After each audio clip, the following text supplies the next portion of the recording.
Abra sua Bíblia, por favor, em Romanos, no capítulo 16. Romanos, capítulo 16. Hoje nós vamos pensar sobre as mulheres da Igreja de Cristo. Semana passada nós iniciamos uma série de mensagens nesse capítulo de Romanos. E há pelo menos duas razões que nos fazem pensar sobre esse texto bíblico. A primeira delas, e nós dissemos semana passada, é que nós vivemos numa sociedade caracterizada pelo não me toque. A atitude mais natural de cada um de nós é: mantenha distância de mim, você tem permissão para chegar em minha vida até certo ponto. É óbvio, nós entendemos que existem determinados limites, mas o que nós temos visto é que tem havido limites demais, impedindo-nos de cumprir um dos mandamentos mais comuns no Novo Testamento, que é o de mutualidade, de exortação, de encorajamento, de auxílio, de assistência, de intercessão. E o fato é que nós temos seguido como os demais, nós estamos isolados uns dos outros, nós vivemos como entidades independentes, nós nos cercamos de arames de formalidade, de profissionalismo gelado, e isso é ruim. Também nós como igreja temos visto a confusão que há nos arraiais evangélicos sobre o que é ser igreja hoje. Como uma igreja deve ser, como uma igreja deve funcionar. Nós temos modelos os mais distintos e para todos os gostos. Então foi pensando nisso que nós buscamos um modelo bíblico, um modelo de Deus, um modelo ideal para a sua igreja. A Segunda Igreja Batista em Goiânia quer ser uma igreja saudável nos seus relacionamentos e nos seus regulamentos. Uma igreja bíblica nos seus relacionamentos, uma igreja bíblica nos seus regulamentos. E nós estamos estudando Romanos capítulo 16. Na primeira mensagem, domingo passado, nós vimos a maquete da Igreja de Cristo. Nós vimos uma reprodução em escala reduzida daquilo que se espera de nós como corpo de Cristo. E hoje, considerando a confusão generalizada que há sobre os papéis do homem e da mulher, principalmente na família e na igreja, nós não estamos falando do papel da mulher na sociedade, no papel da mulher no seu local de trabalho, no papel da mulher nas empresas onde elas trabalham, como profissionais liberais, como diretoras, presidentes de empresas. Não se questiona isso. Isso é plenamente legítimo. Mas o que nós temos visto é que na família, e na família de Deus, que é a igreja, existe uma confusão de papéis. E Romanos capítulo 16 nos aponta como devem ser ou atuar as mulheres da Igreja de Cristo. Leia comigo Romanos 16, a partir do verso 1 até o verso 15. Recomendo-lhes nossa irmã Febe, serva da igreja em Cencreia. Peço que a recebam no Senhor de maneira digna dos santos, e lhe prestem a ajuda de que venha a necessitar, pois tem sido de grande auxílio para muita gente, inclusive para mim. Saúdem Priscila e Áquila, meus colaboradores em Cristo Jesus, arriscaram a vida por mim. Sou grato a eles, não apenas eu, mas todas as igrejas dos gentios. Agora o verso 6. Saúdem Maria, que trabalhou arduamente por vocês. Saúdem Andrônico e Júnias, meus parentes que estiveram na prisão comigo. São notáveis entre os apóstolos e estavam em Cristo antes de mim. Verso 12. Saúdem Trifena e Trifosa, mulheres que trabalham arduamente no Senhor. Saúdem a amada Pérside, outra que trabalhou arduamente no Senhor. Saúdem Rufo eleito no Senhor, e sua mãe, que tem sido mãe também para mim. Verso 15: saúdem Filólogo, Júlia, Nereu e sua irmã, e também Olimpas e todos os santos que estão com eles. Saúdem uns aos outros com beijo santo. Todas as igrejas de Cristo enviam-lhes saudações. Irmãos, muita gente costuma dizer que o cristianismo, em especial o apóstolo Paulo, é contrário ao papel da mulher. Mas quando eu leio textos como Romanos 16, eu fico com a impressão de que o cristianismo e também Paulo não só reconhecem o valor da mulher, como também destacam o papel dela. Se nós tivéssemos a chance de estudar o contexto sociopolítico, por exemplo, do mundo grego, do mundo romano, nos dias dos apóstolos, se nós pudéssemos estudar as culturas dos tempos do Antigo Testamento, nós veríamos que todos os povos, com exceção da cultura judaico-cristã, valorizou e reconheceu a mulher. Quando a gente lê a Bíblia, a gente entende que mulheres têm papéis definidos. Mas hoje em dia, infelizmente, e por boas intenções, com as melhores intenções, eu diria, mas de forma biblicamente equivocada, muita gente tem atribuído a mulheres o papel de serem pastoras. E olhando para as Escrituras, a gente percebe que assim como o homem é chamado para ser o cabeça do lar, o cabeça da família, para governar o lar, como diz em 1 Timóteo 3, ele que governa bem a própria casa, deve também governar bem a igreja, sobre a qual Deus o constitui bispo, administrador, governador, líder. Da mesma forma que o homem foi por Deus estabelecido para esse papel na família, Deus também estabeleceu o homem para esse papel na igreja, que é família de Deus, diz Paulo em Efésios. A função pastoral é para homens, e há vários fundamentos bíblicos que nós poderíamos usar, mas não é o propósito dessa mensagem. Você poderia ler 1 Timóteo 2, de 11 a 15, 1 Coríntios 14, de 34 a 36, mas leia comigo de forma especial, abra sua Bíblia em 1 Coríntios 11, versículo 2, 1 Coríntios 11, versículo 2, Paulo diz assim: eu os elogio, por se lembrarem de mim em tudo, e por se apegarem às tradições exatamente como eu as transmiti a vocês. Existem determinadas tradições bíblico-teológicas que são transmitidas dos apóstolos a nós, irmãos. E Paulo está aqui elogiando a igreja de Corinto. Em meio a tantas confusões na igreja de Corinto, pelo menos nesse quesito, eles estavam obedecendo às tradições bíblico-cristãs. E aí ele passa a dizer de forma especial, por exemplo, no versículo 3: quero, porém, que entendam que o cabeça de todo homem é Cristo, e o cabeça da mulher é o homem, e o cabeça de Cristo é Deus. Para quem acha que é preconceituoso dizer que o homem é o cabeça da mulher, que isso rebaixa a mulher, porque tem muita gente que pensa assim, a essas pessoas eu costumo dizer o seguinte: veja só, dizer que Deus é o cabeça de Cristo rebaixa Cristo? Pelo contrário, Cristo é Deus, e Deus olha do céu e diz para Cristo: esse é o meu filho amado, em quem minha alma tem prazer e se compraz. Dizer que Deus é cabeça de Cristo não rebaixa Cristo, da mesma forma que dizer que o homem é o cabeça da sua mulher, isso não rebaixa a mulher. Quando essa ordem é pervertida,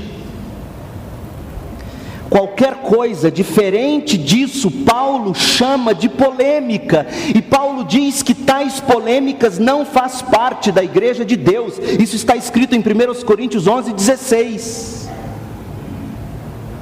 1 Coríntios 11:16 diz que qualquer coisa diferente de Deus ser o cabeça de Cristo, Cristo ser o cabeça da igreja, o homem ser o cabeça da mulher, qualquer coisa diferente disso é polêmica. Polêmica não é dizer que o homem é cabeça, como alguns querem dizer que é.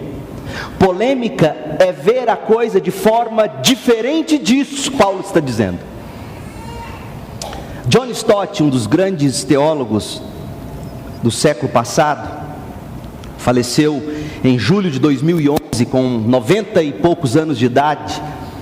Ele tem um comentário na carta aos Romanos que é lindo, e sobre o capítulo 16 de Romanos ele diz assim, ouça, por favor, abre aspas: o lugar proeminente ocupado pelas mulheres na comitiva de Paulo mostra que Paulo não era o macho chauvinista da fantasia popular.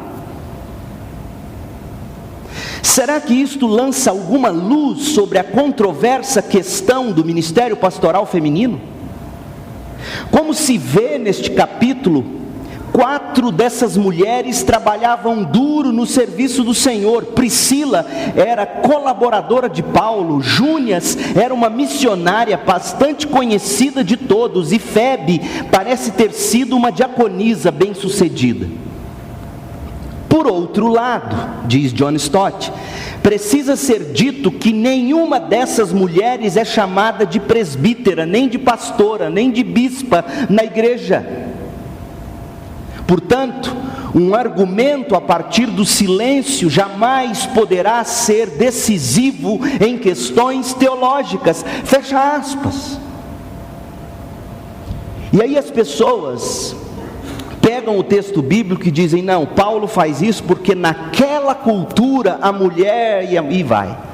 Irmão, se nós formos seguir por esse caminho, de dizer que determinadas coisas foram ensinadas na Bíblia, porque naquela cultura era assim ou assado, deixa eu dizer uma coisa para vocês, irmãos, e isso é perigoso, a Bíblia não terá mais valor na nossa cultura, porque culturas mudam, e mudam sim, às vezes para o bem, muitas vezes para o mal, mas a palavra de Deus permanece. Russell Shedd, que provavelmente todos nós aqui conhecemos, deixe-me ler um trecho do que ele escreveu sobre isso, vale a pena a sua atenção, preste atenção. Governo masculino na família e na igreja. Este tem sido o entendimento ao longo dos séculos. Desde o início, a cristandade sempre manteve a responsabilidade e a liderança do homem como princípio fundamental. A identidade da igreja se baseia na concepção de o povo de Deus ser edificado sobre o fundamento dos apóstolos e dos profetas, tendo Jesus Cristo como pedra angular, conforme Paulo escreve aos Efésios. Se Jesus tivesse escolhido uma apóstola para estabelecer e manter a estrutura da igreja que ele edificava, não haveria qualquer controvérsia. Da mesma forma, se uma mulher tivesse sido escolhida para escrever um ou mais livros da Bíblia, toda a polêmica nas igrejas em torno da liderança feminina simplesmente não existiria. Mas não foi isso que aconteceu. Não há qualquer sugestão no Novo Testamento de que mulheres ocuparam posição de pastorado nos tempos bíblicos. É claro que as mulheres têm papel destacado no reino de Deus, e por conseguinte na igreja, e isso deve ser reconhecido, deve ser valorizado. Elas, assim como os homens, recebem dons ou carismas e são encorajadas a exercê-los, mas sempre em subordinação à cabeça, seja o marido, seja o seu pai, seja o seu pastor. De fato, diante de Deus, a mulher não é de maneira alguma inferior em inteligência nem em capacitação ao homem. Tanto é assim que inúmeras obreiras do Senhor têm deixado invejável legado. A coragem e a disposição da mulher cristã de sofrer pela causa do reino são evidentes, inclusive quando os homens careciam de interesse e de compromisso para se arriscarem nos lugares mais remotos, muitas vezes em meio a povos hostis. Rousseau Shedd está dizendo que várias vezes homens não quiseram ir para os campos e mulheres foram, e foram bênção. E aí Rousseau Shedd conclui: além de obreiras e de missionárias, há também entre nós excelentes professoras de Bíblia. Em nossas igrejas, todos nós testemunhamos a eficiência e a vocação do gênero feminino para o serviço do Senhor e dos santos. Porém, o ministério pastoral feminino não encontra base evidente. E as exceções que existem mostram que Deus abençoa de modo especial as mulheres que ocupam os campos que os homens se recusam a adentrar para tomar a liderança que o Senhor ordenou para eles. Irmãos, o que o pastor Leandro está dizendo, baseado em uma longa tradição evangélica, é que não há respaldo bíblico para mulheres serem pastoras.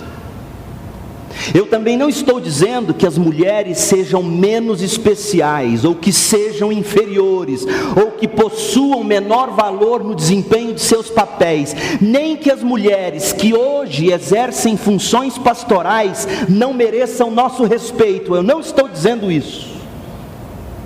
Pelo contrário, como cristãos, nós devemos amor e respeito a toda e qualquer pessoa. É assim que eu busco tratar as irmãs que eu sei que hoje exercem pastorado na nossa denominação.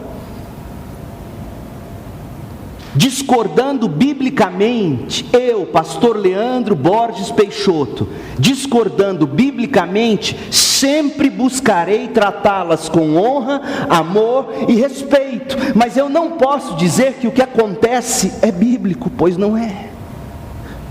E também não posso dizer que Deus não abençoa, pois tem abençoado. E por fim, não posso dizer que por ser uma exceção que Deus abençoa, seja o ideal de Deus, pois não é. Dito isso, eu volto agora com vocês para Romanos 16, e eu vejo o claro papel que desde o princípio Deus tem para as mulheres da igreja. Em Romanos 16, Paulo envia saudações e faz recomendações a 26 pessoas, está escrito aqui. 24 dessas pessoas são chamadas pelo nome. Agora, das 26 pessoas citadas, 10 delas são mulheres. Metade praticamente. E já revela a nós o quanto as mulheres tinham papéis fundamentais. Versículo 1 fala de Febe, no 3 de Priscila, no 6 de Maria, no 7 de Júnias, no 12 fala de Trifena e de Trifosa, também de Pérside no verso 12, a mãe de Rufus no verso 13, Júlia no verso 15, a irmã de Nereu no verso 15. Paulo certamente tinha cada uma dessas mulheres em altíssima estima. Quais, portanto, são as lições que essas mulheres do primeiro século da era cristã, na igreja de Roma, ensinam para as mulheres da segunda igreja batista em Goiânia, em pleno século 21? Quais são as lições? Irmãos, para alguns pode parecer besteira um tipo de mensagem como essa, mas deixa eu dizer uma coisa para você. Quando as coisas não estão propriamente funcionando, elas nos desgastam, elas nos machucam. Por exemplo, eu fui emplacar o novo carro que eu comprei para a Cris, um carro usado. E os irmãos sabem que, por ser o lacre antigo que tinha no veículo, eu preciso das placas novas com os lacres novos. E aí fui até o local onde a pessoa já tinha as placas prontas e trocaria as velhas pelas novas. Ele chega no primeiro parafuso, ele tira. Quando ele vai para o segundo parafuso, ele não saía. Ele não saía, e foi com alicate, foi com uma truqueza, e não saía. E eu virei para ele e falei assim: moço, esse parafuso, pelo jeito, a cabeça dele é 10. Você vai precisar de uma chave L, tamanho 10, para que isso desarroche. Senão você vai quebrar o parafuso. Aí ele disse: eu não tenho essa chave. E eu precisava daquela placa, o documento já no nome dela. Eu falei: vamos fazer o seguinte, vamos fazer como um amigo meu costuma dizer, um teigs. Vamos fazer uma gambiarra nessa placa. Você faz um furo maior, enfia nesse parafuso, e a gente puxa isso para baixo e deixa. Depois eu paro em algum lugar, pego uma chave L, tiro o parafuso, ponho a arruela e o negócio funciona. Tá bom, fizemos assim. Ontem eu fui à casa do meu tio, que é mecânico, peguei a chave L e fui, e a coisa começou a torcer. Aí pensei: oba, tá saindo. Só que de repente, quebrou o parafuso. Eu vou ter que ir num lanterneiro, furar o parafuso, enfim. Aí eu fiquei pensando: por que tanto trabalho num parafuso? Aí chamei meu tio, que vive disso, e falou assim: Leandro, é simples. Esse parafuso, quando foi parafusado, ele entrou torto. E deu nisso. Na hora eu lembrei desse texto e do que eu pregaria para vocês, e fiquei com a seguinte questão na cabeça: quando a coisa não está corretamente encaixada, sempre dará problema. Então, estudar essa temática é fundamental, porque nos ajuda a ajustar as roscas e os parafusos. O bom funcionamento. Paulo diz, olhando para essas mulheres em Roma, em primeiro lugar ele fala sobre a atuação das mulheres solteiras. Olha só, porque existe uma conversa, uma brincadeira entre o povo de Deus, que é muito infeliz, viu, irmãos? Ouçam o que eu estou dizendo, é muito infeliz. E a gente tem que tomar muito cuidado com esse tipo de brincadeira. Por exemplo, um irmão que fica solteirão, uma irmã que fica solteirona, e a gente começa a dizer: estou orando por você, para Deus te arrumar uma esposa, para Deus te arrumar um marido. A gente não tem ideia de o quanto isso constrange quem ainda não encontrou alguém. Então a gente não pode brincar com esse tipo de coisa, e a gente não pode nem achar que quem ainda não se casou não tenha um papel fundamental no reino de Deus. A gente não pode dar a impressão de que quem ainda está solteiro está vivendo um hiato na vida dele ou dela, e que só vai começar a viver no dia em que casar. É muito triste e muito infeliz esse tipo de pensamento. Afinal de contas, por exemplo, John Stott, que eu citei agora há pouco, ele foi um homem que morreu com mais de 90 anos e nunca se casou, ele foi celibato. E não teria feito o que fez, nas palavras dele, se ele tivesse um dia se casado. Paulo vai dizer aos coríntios que na maioria dos casos é melhor que se viva só, para que o reino de Deus se expanda com mais rapidez.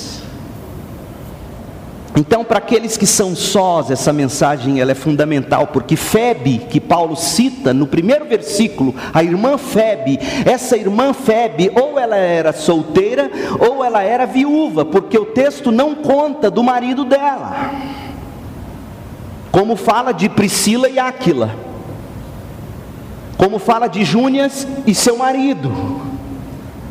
Não existe marido em Febe. Febe era só, ela está a caminho de Roma, e ela serve de oportuno exemplo para as mulheres cristãs desse tempo. Febe provavelmente era uma mulher trabalhadora, uma profissional liberal de destaque, de recursos.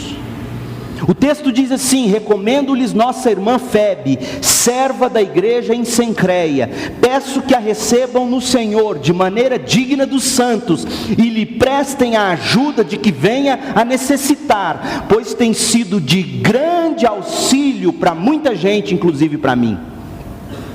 Febe era uma mulher de recursos financeiros. Assim como Lídia, em Atos 16:14, Lídia era dona de um negócio de tecidos. Lídia era uma mulher de dinheiro, e também Febe. E também algumas mulheres que andavam com o Senhor Jesus Cristo, segundo Lucas capítulo 8. E todas essas mulheres de Lucas 8 sustentaram o ministério de Jesus. Agora, Febe tinha como hábito, já que ela era uma mulher só, bem-sucedida, o texto nos diz claramente que o hábito dessa mulher Febe era servir de grande auxílio para muita gente, inclusive para Paulo. O que isso significa? Você acha que essa mulher servia de auxílio simplesmente lavando as meias de Paulo? Não, essa mulher servia de grande auxílio, dando dinheiro, socorrendo. Essa é a ideia do texto. Se ela fosse uma mulher que prestava grande auxílio apenas em trabalhos domésticos, ela nunca viajaria de Cencreia, em Corinto, ou de onde ela estava, para levar a carta até Roma, porque é ela quem leva a carta que Paulo escreveu. Ela levava a carta.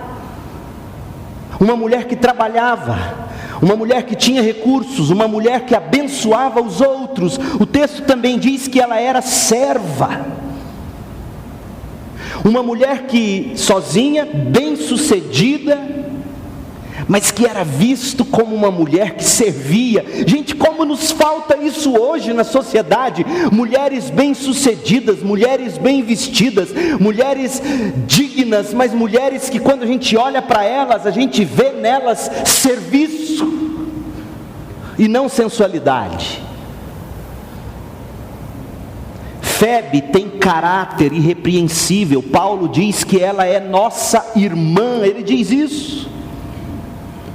Recomendo-lhes nossa irmã Febe, recebam nossa irmã como irmã. O que Paulo está dizendo? Ele está dizendo o que ele disse em 1 Timóteo 5, de 1 a 2. Paulo diz assim: trate os jovens como a irmãos, e as moças como a irmãs, com toda pureza. Gente, quanta maldade, quanta malícia nos nossos olhares hoje em dia, até entre nós na igreja. E Paulo está dizendo: não olhem para Febe com cobiça, olhem para essa mulher com toda pureza, porque ela é uma mulher digna do nome de Cristo. As mulheres da igreja de Cristo, elas podem sim trabalhar. As mulheres da igreja de Cristo, elas podem sim ser bem-sucedidas. As mulheres da igreja de Cristo podem sim trabalhar fora, ter seus próprios negócios. Isso está dito em Provérbios 31, da mulher virtuosa que tinha de tudo, fazia negócios, vendia, fabricava, cuidava do lar. Era uma mulher digna do adjetivo virtuoso. Mas essas mulheres, elas fazem isso para empregar, na mesma medida em que elas são bem-sucedidas, na mesma medida em que elas prosperam, elas empregam seus recursos no reino de Deus. Elas não recebem muito só para ter 200 sapatos. Eu conheci a história de uma moça, vocês estão achando que é brincadeira? Eu conheci a história de uma moça que tinha 365 vestidos. Um para cada dia do ano. Parecia o Charlie Brown com aquelas camisas amarelas, tudo igual assim. Paulo está dizendo que as mulheres são bem-sucedidas, que as mulheres têm recursos. Não é para estocar sapato, vestido, bolsa. E nem homem é bem sucedido para estocar ferramenta, furadeira, relógio, objeto de consumo. Não, Paulo deixa claro em Efésios 4, 28 o seguinte: o que furtava não furte mais, antes trabalhe, fazendo algo de útil com as mãos,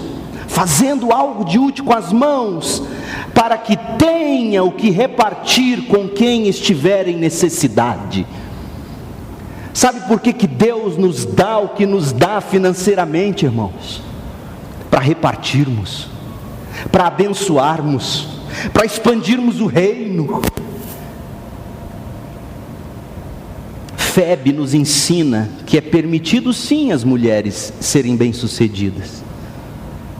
E Paulo está dignificando isso, mas existe a mensagem bíblica implícita que diz: quanto mais você tem e quanto mais você recebe, mais você deve ser de grande auxílio para os que precisam, diz o texto bíblico. Outra coisa que Febe nos ensina é que mulheres não abandonam o serviço da igreja local. Essa mulher é uma mulher de negócios, essa mulher provavelmente em viagem a Roma. E Paulo diz: Febe, da próxima vez que você for a Roma, você me avise, que eu vou precisar de um espaço na sua mala. Não é para você trazer contrabando de Miami para mim, não. Eu preciso que você leve a carta que eu estou escrevendo aos romanos. Eu quero que você leve. Então, da próxima vez que você for, leve a carta. E Febe leva. Existe espaço na agenda de Febe para o reino de Deus. Existe espaço para a palavra de Deus. Existe espaço para ela servir ao Senhor e ao reino do Senhor. Ela abençoa a igreja. Ela abençoa os irmãos. Trabalhava duro durante a semana, mas no fim de semana o prazer dela era a casa do Senhor e o serviço dos santos. Irmãos, eu fico vendo o caso do Isaac, que hoje nós apresentamos. Tão novinho, já está dando tanto trabalho. Me faz lembrar o meu Samuel, de cólica, de berros e de gritos. Uma mãe, por exemplo, nesse estado, a última coisa que ela pensa no domingo é acordar cedo, arrumar o neném e ir para a igreja. De tanto cansaço, de tanto sofrimento com esse momento difícil. E aí a coisa se torna pior quando ela chega à igreja e descobre que os voluntários são escassos, o ministério infantil não funciona e que na igreja ela vai ter que ficar com o neném no colo. Então, já que é para ficar com o neném no colo, escutar ele chorando, eu fico em casa. Ah, se Deus levantasse entre nós Febes, mulheres que desde novinhas até o dia em que o Senhor as chama para Jesus, porque tem as mais de mais idade que dizem assim: né, já trabalhei muito, isso agora é para mais novas. Aqui não tem isso, eu sei, o Júlio me falou, mas em todas as outras tem isso. E Deus nos ensina que nós precisamos de mulheres chamadas Febes, que não importam quão bem-sucedidas são, no domingo e de segunda a segunda elas são servas, e na igreja elas querem abençoar, elas querem receber, elas querem cuidar, não só no domingo, mas de segunda a segunda, elas não abandonam o serviço na igreja. Outra coisa, Febe nos ensina que as mulheres devem lutar para manter a reputação de mulheres cristãs dignas de respeito. Ah, quando Paulo diz assim: recebam como nossa irmã, a irmã Febe. Irmãos, precisamos de decência entre mulheres, no modo de ser, no modo de vestir, no modo de falar, e de decência também entre os homens, no modo de ser. E o que eu estou dizendo não tem nada a ver com legalismo, tem a ver com se ter ou não se ter a aparência do mal, porque as escrituras dizem que nós devemos fugir de tal aparência. Febe era uma mulher digna, tão digna, que Paulo podia entregar nas mãos dela a carta aos romanos e dizer: leva você. Ela não envergonharia o evangelho. Tendo visto a atuação das mulheres solteiras, vejamos a atuação das mulheres casadas. Paulo fala agora de Priscila, esposa de Áquila, versículos 3 e 4. Saúdem Priscila e Áquila, meus colaboradores em Cristo Jesus, arriscaram a vida por mim, sou grato a eles, não apenas eu, mas todas as igrejas dos gentios. Irmãos, se Paulo fosse machista, como muita gente quer dizer, você acha que ele teria citado o nome de Priscila antes do nome do marido? É mais ou menos assim, vocês vão entender agora. O Júlio, que Júlio? O esposo da Maria José. A referência não é ele, só para o pastor Arildo, que conheceu ele nos tempos de santificação progressiva. Mas tá bom, para não pegar só no pé do Júlio, o Jerônimo, que foi esposo da Maria, ou o Jaime, esposo da Eleni. Por que esses complementos? Porque tais esposas se destacam mais que os maridos, e não há qualquer problema nisso. John Stott diz que há pelo menos 3 razões que faz Paulo chamar Priscila antes de Áquila. Primeiro, a espiritualidade de Priscila. Talvez Priscila tivesse se convertido antes do marido. Ou talvez Priscila fosse uma mulher de destaque social, ela de dinheiro e ele pobre. Ou talvez o temperamento, talvez Priscila possuísse maior personalidade, mais dominante, mais marcante. É claro, por exemplo, que a Cibele é mais marcante do que o Renato. E daí? Qual o problema nisso? O que Paulo parece reconhecer é que Priscila tinha algum destaque e que não havia qualquer problema nisso. Principalmente quando as mulheres se destacam para o serviço do reino, ou se destacam profissionalmente. Qual é o problema da mulher ganhar mais que o marido? Se os dois sabem conviver bem com isso. Se ainda existe respeito mútuo, se ainda existe diálogo, se ainda existe repartir despesas, porque qual é o problema nisso? Paulo chama Priscila na frente do marido Áquila, porque ele não era machista, nunca foi. Ele reconhece uma certa primazia, o que não tornava Áquila inferior. Paulo está dizendo aos homens que maridos devem fazer o mesmo que Áquila, dar suporte, dar apoio, de tal forma que o ministério de Priscila se desenvolva. Outra observação sobre Priscila e Áquila. Primeiro, o trabalho que eles desempenham é para Jesus Cristo. Priscila e Áquila eram fabricantes de tendas, está escrito lá em Atos 18:3. Eles não eram missionários de carreira, eles tinham seu próprio negócio. Mas o próprio negócio deles era um negócio que eles usavam para o reino de Deus. O tempo deles, o talento deles, os tesouros deles, eram tudo para o Senhor. Tanto que Paulo chama eles de colaboradores em Cristo Jesus. Colaboradores em Cristo Jesus. O que eles têm, o que eles fazem, o trabalho que eles conseguiram passando no concurso, é do Senhor, não é deles. Eles colaboram em Cristo Jesus. É isso que Paulo está dizendo, que homem e mulher, famílias que começam a progredir, que começam a prosperar, fazem no reino de Deus. O trabalho que eles desempenham é para Cristo, não é só carreira. Tem gente que Deus abençoa, e abençoa muito, com dinheiro, com reputação, e parece que quanto mais essas pessoas progridem, mais elas abandonam o Senhor. Como é triste isso.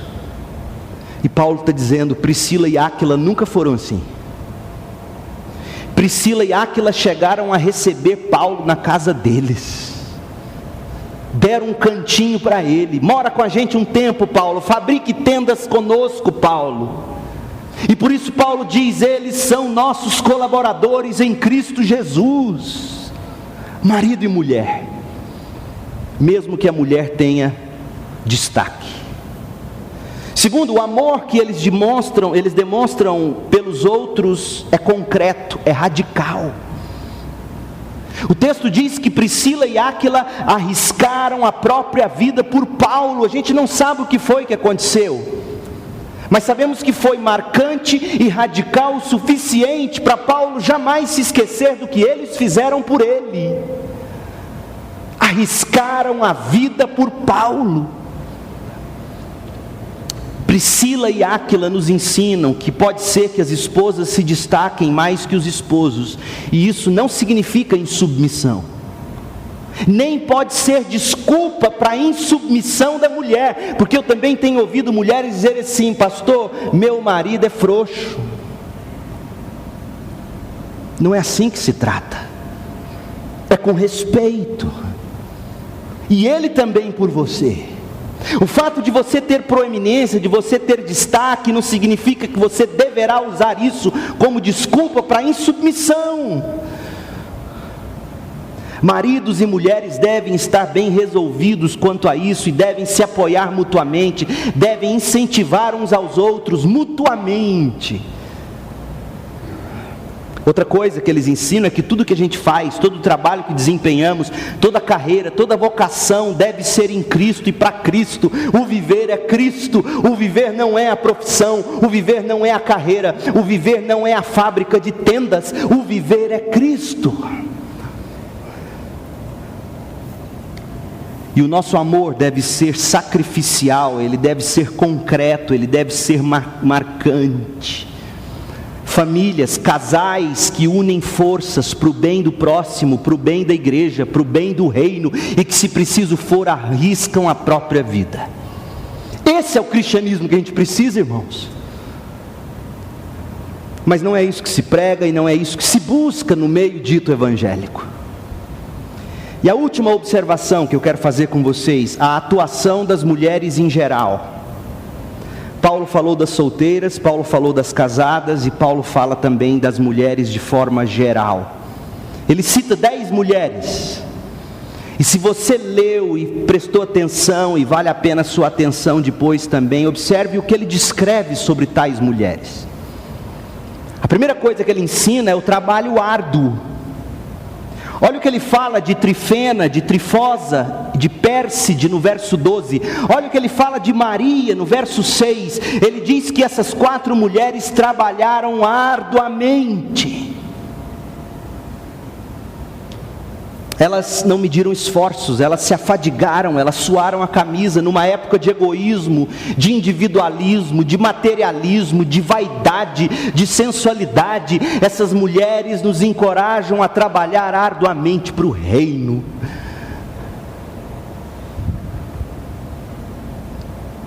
Eu gosto daquele texto de Isaías que diz: quão formosos são os pés dos que anunciam as boas novas.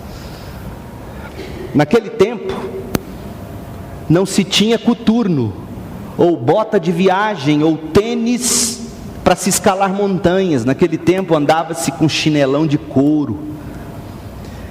E se tinha uma coisa que os pés não eram, os pés dos andarilhos eram formosos, esteticamente falando. Eles trincavam no calor, as unhas eram quebradas pelos tropeços nas estradas, os pés eram feios.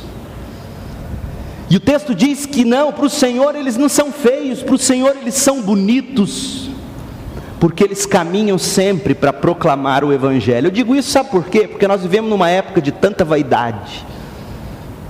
Pés bonitos, francesinha na unha, tatuagem no peito do pé. Nada contra um pé bonito.